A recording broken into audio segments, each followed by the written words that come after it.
Let me just caution everyone as we begin that this whole program has been carried on in English. So there is a convention in English that when you ask a question, it is an actual interrogatory statement. Your voice goes up at the end a little bit. There's a question mark at the end. And it isn't necessarily an address to a captive audience. Some of your best ideas on what the subject at hand is tonight, it's actually a question. Okay? Can we get that? Can we get that much? Mary Robinson, I do have a question. You said before that work is a human right, and we've talked mostly here about the human rights needs of people in the developing world. The other side of the question, it seems, of the lack of labor rights elsewhere is the lack of employment here because companies have gone overseas. Many of those companies that you mentioned before operate in the global sphere, and jobs have been lost here. What kind of, in what way is the center and the various initiatives and efforts that you've talked about, how are they directing, or are they directing their attention to the right to work in this country? And I don't mean the right to work without a union, I mean the right to have a job. Okay. Will we take a few? Good question. Why don't you take that one? Okay. I think it's a tough question because we do see always a kind of movement of labor and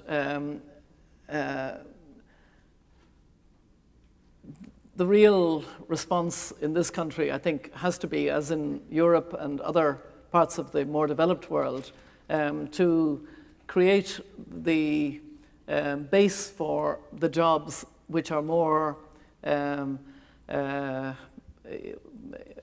higher up the scale, if I could put it that way, by investing in education, investing in training, investing in opportunities.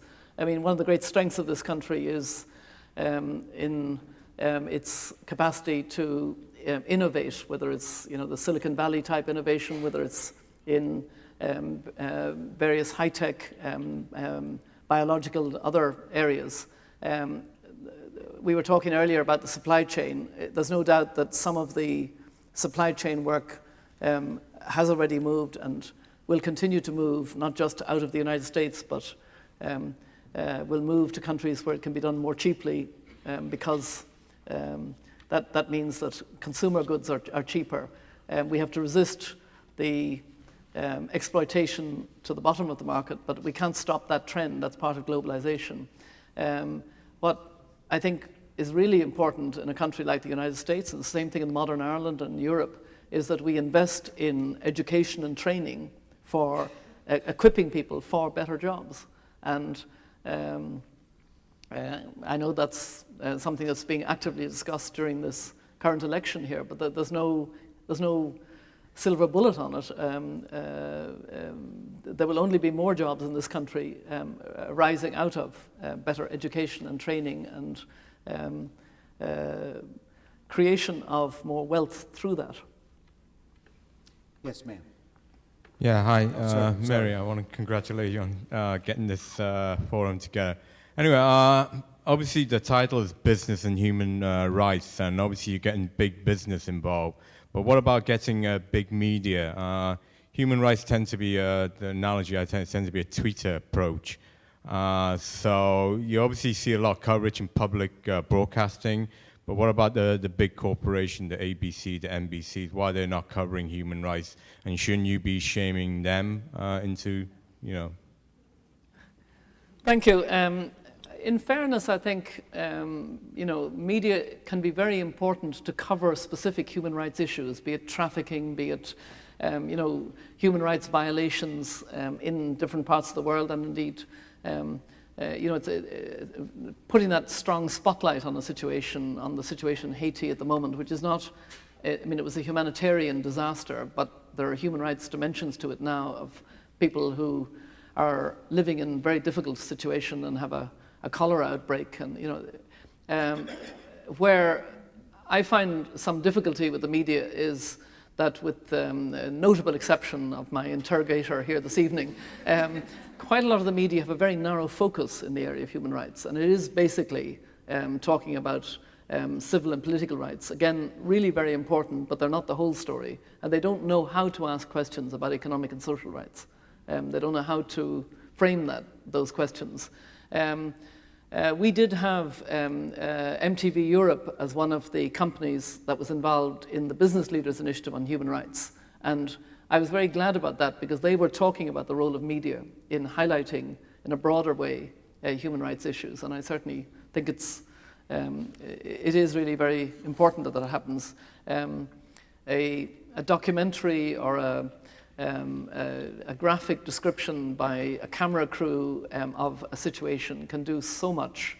I mean, that was one of the things that we drew attention to in Immokalee through Oxfam to highlight the Immokalee workers, the coalition of Immokalee workers, and what they were doing and their conditions. And the visual is so important, so media is very important, and hopefully will become more aware. Again, I think through the framework of John Ruggie, it'll become more evident that corporations need to know what their human rights responsibilities are, what the due diligence is, and hopefully the media will cover this in a more mainstream way. Yes. Hi, thank you. Good evening. I work for an organization called the Genocide Intervention Network in Washington, and one of our major areas of focus is economic advocacy and engagement with companies who are complicit or directly fueling atrocities in countries like Sudan and Burma. And I wondered, in your work, have you seen, particularly companies like PetroChina, Chinese companies, have you seen any potential progress in this area or movement forward that we might be able to influence this company's behavior? Well, let me say, the work that you and your colleagues are doing in that network is part of an extraordinary kind of patchwork quilt of different human rights organizations working from different perspectives and putting a light on issues that need to be addressed, trying to be preventive, trying to warn about situations, trying in particular in the context of Burma, Myanmar, to highlight the situation there. I have another hat, as many of you know, as an elder. I have a husband who goes around sometimes describing himself as a nursemaid to one of the elders. He's not very loyal, but the elders have been following very closely the situation in Burma and are very worried about what seem to be sham elections coming up in early November. And yet it's very difficult to influence. And I think it's a long-term concern of organizations like yours for what's happening there and elsewhere, which is so important because you build up a knowledge and expertise over time. You're not just looking at it in a short-term way. It's to stick at it and build up the expertise and then try and widen the understanding and the ability to try and find an entry point to make a difference there. That's so important. Yes. I have a question about corporate liability and basically the role of international law. Last month, the Second Circuit decided in a case called Kiobel v. Royal Dutch Shell that under the Alien Tort Claims Act, corporations could not be liable. And this, for many years, was the way to bring liability to corporations for acts abroad. The three-person panel decided that it just simply wasn't a customary international norm to find corporations liable. They cited to the Rome Statute and all the way back to the Nuremberg trials, saying that as an international community, it simply hadn't been decided yet that corporations could be liable. There were some mentions of recent initiatives for corporate liability, but they noted that all of those treaties are voluntary, such that corporations could voluntarily become liable, but there was no treaty yet that mandated liability for corporations. So my question is, factually from your perspective, is was the basis for that decision correct? And second of all, one of the arguments made was that the United States would not be the leader in this, that under the Alien Tort Claims Act, they were only allowed to do what was universally accepted. And so what do you think the role is of the United States in this field? Well, thank you very much for the question and for putting it so well. I have been aware of that decision with great dismay, to be honest.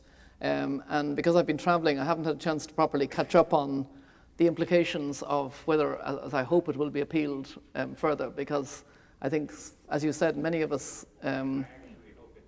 appealed, if only because I don't want it to get appealed, because if it goes to the Supreme Court, I'm afraid of what they will say. You might get, yeah, I know.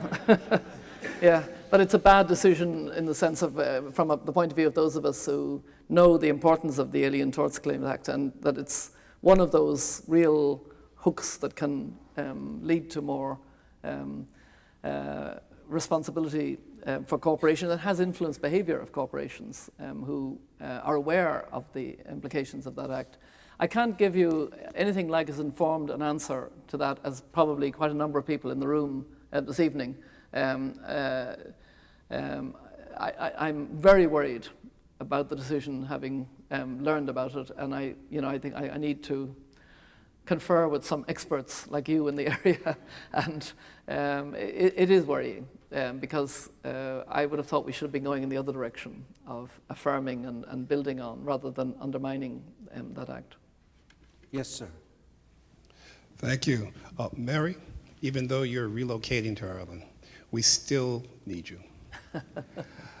I'm afraid that I'd like to suggest that you borrow a few pages from the great British journalist Alistair Cooke, and even from afar, have letters to America. There are so many voices, the press included, who have forgotten that the financial crisis of 2007, 2008 put such pressure on modern civilization, it may not have survived. And we're talking about human rights in a situation where most modern democracies are backpedaling to all of the achievements of the Enlightenment. Your work is not yet done.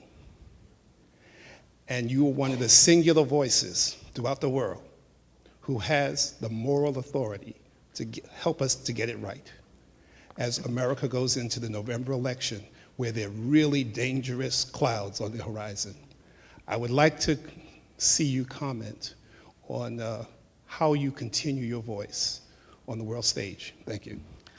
Well, thank you very much. I actually grew up, if you like, on those letters to America, which were so beautifully phrased and thoughtful and provocative in the right sense. So I'm not sure if I'll even dare to think about emulating the wonderful Alistair Cooke's letters. But I'm, very aware that what I will be doing in the future in the area of climate justice will be with quite a global reach, I hope, particularly trying to have a more human-centered approach to the whole climate issue. I feel quite strongly that in a way, and this is back to Copenhagen, Ray, the debate of the UNFCCC process was led by environmentalists and scientists who have a lot to say and who are assessing on a regular basis. We're coming up now to COP16, the Conference of the Parties. And people like Nick Stern, as an economist, made very important contributions.